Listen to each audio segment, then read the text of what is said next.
I'm Rarely Always, and this is 21 Questions with Revealed.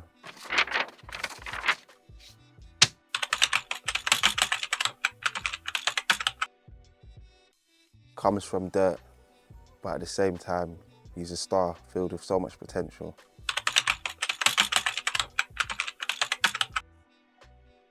It's an oxymoron, isn't it?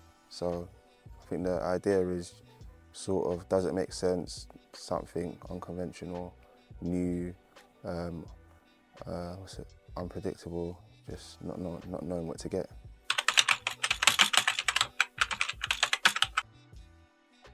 Probably in year 8, there was a sort of jazz group, and I remember one of my mates, he wasn't my mate at the time, Ben Wickens, he was playing in Central, the Performance Hall, to the whole school, and then I told him after, that was really good music. It was a bossa nova. The track was called Astarte, and he didn't believe me. He thought I was taking the mick out of him, and I said, no, I really like that.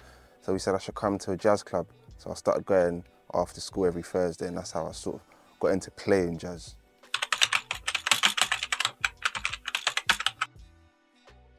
It's tricky because music's always been circulating in the house, so I can't really tell you when it started, but I could tell you when I started producing per se.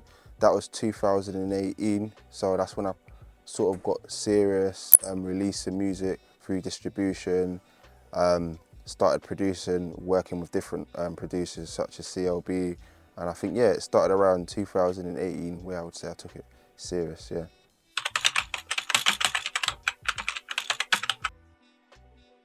Overcoming it is just maybe just by sort of being resilient and just persevering. The hardest challenge I come across is usually the track that I don't like that does the best. So it's like a lonely buzz, I would say, when the track you like doesn't get the reception you think it deserves.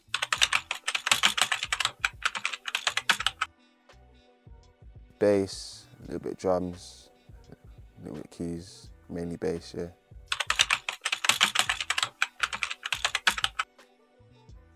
Right now, I'm really loving what West Side Gun's doing.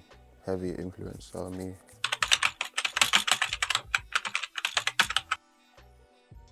There's still Logic, to be fair. All sorts of equipment. I'm very patchy, so depending on what I want, if I want a flute, I know a lot of musicians, so I'm able to go to, I don't know, get a flute player to come to my house, but it's very patchy. If I want to record drums, it's just me with my laptop really, going place to place, pillar to post. But yeah, all sorts of equipment.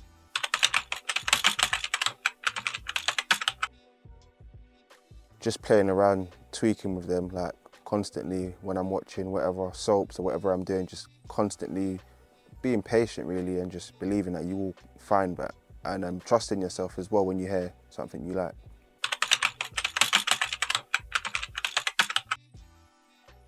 Well, I don't just start producing about. I tend to switch off from music. I don't listen to no music whatsoever. And then I start making playlists after that. This is phase 2 now. I start making playlists of songs that I like. And then I start writing notes of, you know, ideas I have for producing. Then I stop listening to music completely. So now I'm itching to go. So once I do say, cool, now I'm producing, I've got so many notes to go through. So it's not overwhelming when I do open that laptop. I've got a lot of references to work from.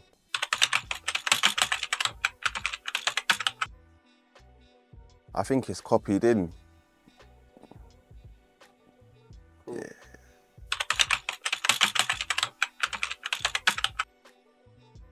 I just listen to music people generally don't listen to. So if there's an artist someone's speaking about, not like I won't check him out, but I try to listen to other things. I get my inspiration from other genres.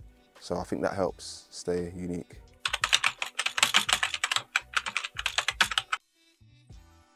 I feel like when I collaborate, they're like the lift. I've got the stimulus, I've got the idea, and then they just take it places that I never knew it can go to.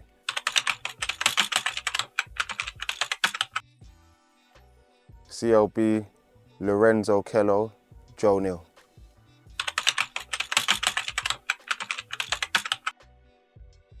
Yeah, Ezra Collective won the Mercury Prize. I think, you know, musicians are getting their roses slowly but surely, and I think, yeah, I think it's in a good place really. The shows are selling out and it's becoming more of a thing. I think jazz, a lot of young people are starting to get into it now. It's it's less foreign.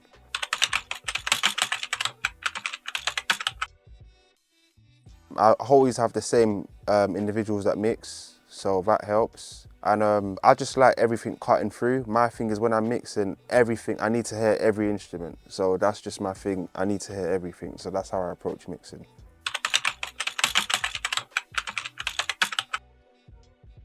No.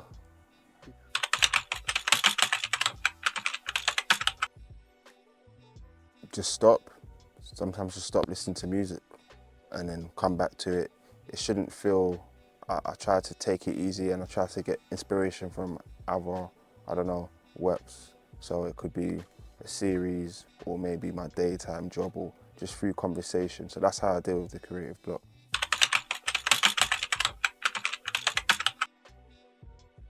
Leon Thomas, second one, Charles Bradley, third one would be Getz.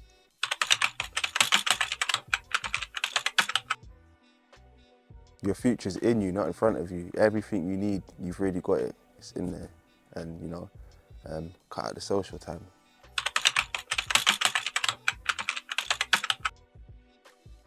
I'm not going to name who, but someone said, whatever you do, you can always top it.